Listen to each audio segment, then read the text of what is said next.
حضرت عبداللہ بن عمر رضی اللہ تعالیٰ عنہ فرماتے ہیں کہ میں نے رسول اللہ صلی اللہ علیہ وسلم سے کئی بار یہ سنا۔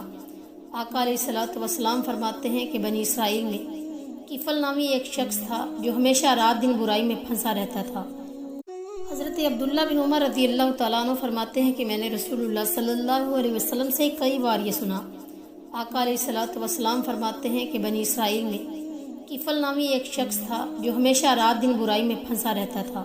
کوئی سیاہ کاری ایسی نہ تھی جو اس سے چھوٹی ہو، نفس کی کوئی ایسی خواہش نہ تھی جو اس نے پوری نہ کی ہو۔ ایک مرتبہ اس نے ایک عورت کو 60 دینار دے کر بدکاری کے لیے آمادہ کیا۔ جب وہ تنہائی میں اپنے برے کام کے ارادے پر مستعد ہوتا ہے تو وہ نیک بخت بید لرزہ کی طرح تھرانے لگتی ہے۔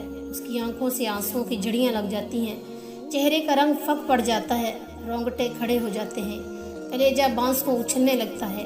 کفل حیران ہو کر پوچھتا ہے کہ اس ڈر خوف